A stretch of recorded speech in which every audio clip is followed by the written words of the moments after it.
Yeah, adrenaline, hell of a drug. You know, I didn't lose consciousness. I wasn't concussed. Jesus. Came back with a broken fibula, but this was the road I was on. And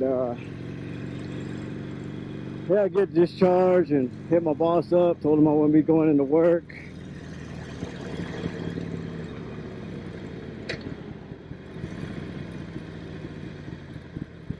And you know, my wife came and picked me up. She actually was, you know, because it would happen so close to the house, she rolled the bike back to the house, put it in the garage, and coming up actually, so right here where that car is, that's exactly where the truck pulled out. Bonnie Lane, pulled out, hit me right here. I was all up, man. But I started filing a claim with Geico when I was in the emergency room, and just because I didn't get to talk to the other driver, and so I was like, well, I'll start this claim and I'll put a pin in it until I get the police report and find out, you know, if they had insurance or what the deal is. And I had to wait about 10 days before I got the police report. And once I got the police report, it confirmed that they had no insurance. So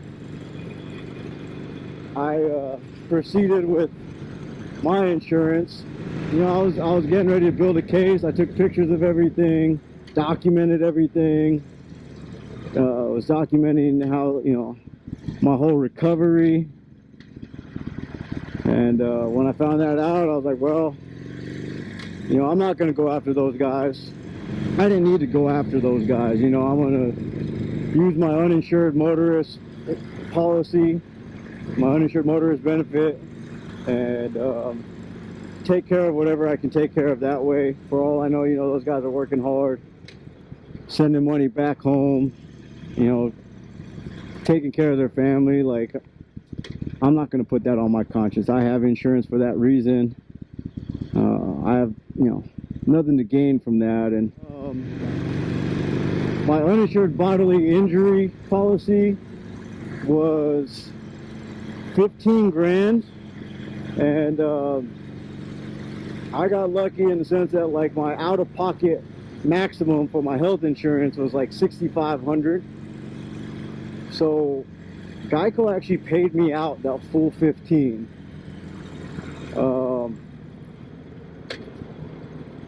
They paid me out that full 15, which was awesome, right? That covered all my medical bills, helped us get through that spot because my wife wasn't working. I was still getting paid, but that definitely helped us out. And then when it came to, you know, replacing the cost of my motorcycle, I was really expecting them to try and screw me. You know, the motorcycle retail value, I think these base model irons, they started around nine grand. So I really was expecting them to kind of hit me with like, oh, well, we'll give you, you know, 7, you know, or 6 for it, or, you know, some really unfair shit like that. And they came back and they offered me, I think they offered me, like, with everything I sent in, I said, you know, I sent pictures and every piece of part and the link and the price of every piece of equipment I put on the motorcycle. I sent that all into Geico, and their first offer was I think like 10.5. And I was like, okay, you know, that's way higher than what I was expecting them to do, but it's not enough. And so I hopped on my claim rep with my claims rep, and I talked to her, and I was like, I went down, you know, they give you credit, they show you exactly where they're giving you credit on everything, and little things, you know, like they gave me credit for the LED headlight. You know, they gave me money for that. And the thing that they do is they will not give you what you paid.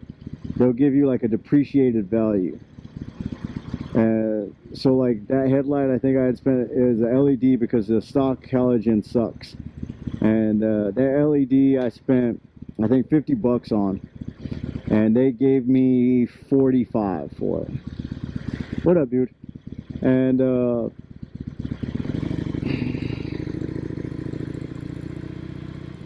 but they didn't give me any credit for my LED turn signals, front and rear. And so I talked to her about that. I said, you know, I don't understand why you'll give me credit for my LED headlight, but not my LED turn signals. And then she went back. There was that item that didn't make sense, and I kind of negotiated that. And then some things I really got screwed on though. Like I remember the Vance and Hine pipes. You know, I think they were $5.99, and they gave me $5.50 for them. But the one that really screwed me was the fuel pack. You know, I spent $400 on the fuel pack, and I think they gave me like $225. That sucked. They gave me almost everything I paid for the heavy breather, and you know, I went back and I just itemized everything with her, and I was like, you know, you're not giving me credit for my digital oil gauge. You're not giving me credit for the accent around it that I spent on it. You're not giving me credit for my derby cover. And I really just told her, I was like, this, you know, it's not good enough what you guys are doing. And she said, well, you know, Mr. Gonzalez, let me crunch the numbers and see what I can do, and I'll get back to you in a couple days. And so a couple days passed, and she you know, she got back to me, and they offered me $12.2. Yeah, they offered me $12.2, and I was like, you know what, I can do that, that's fair.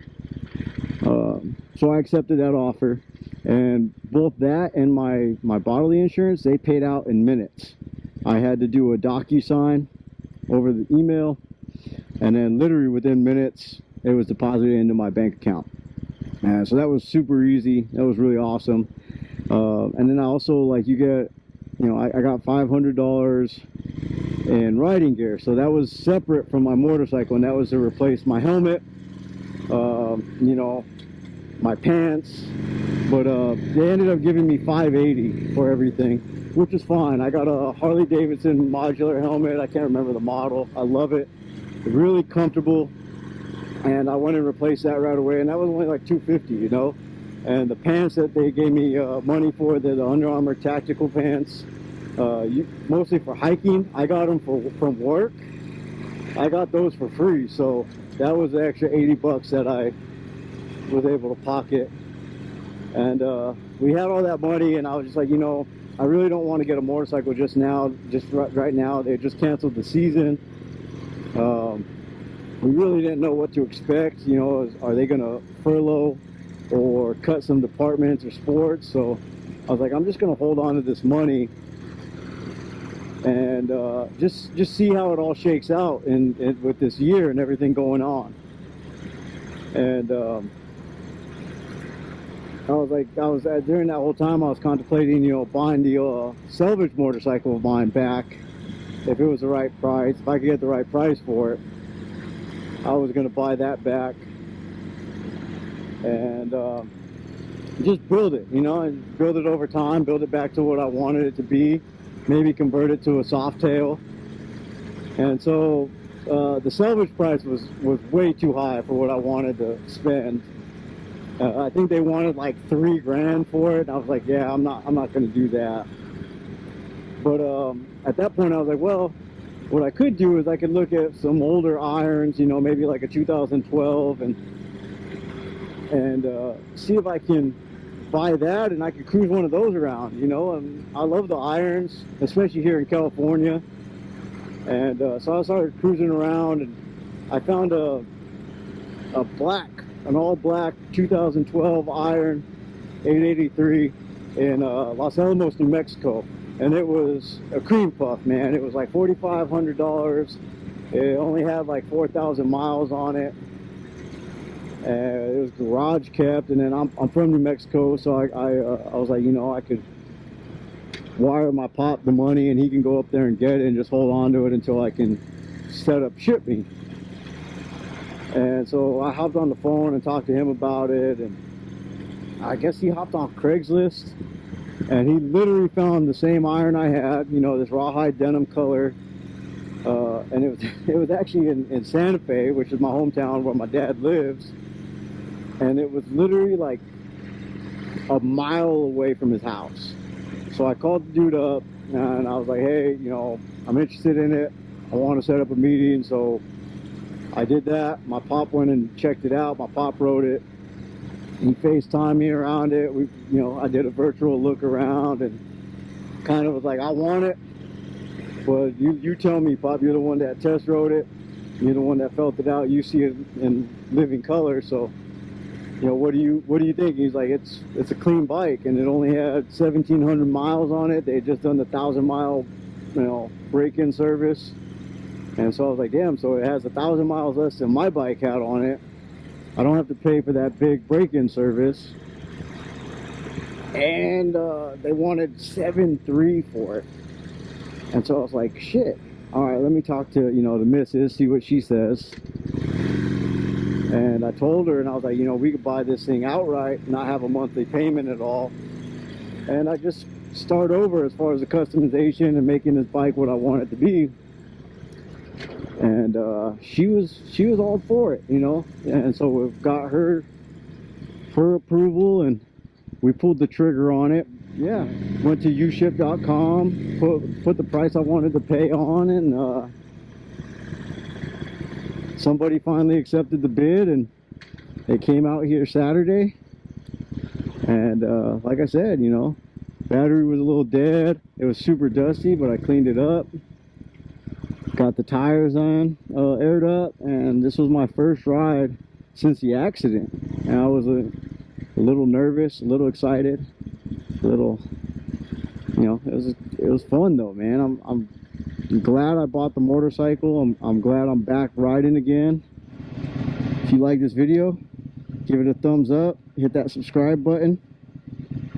Catch you on the flip side.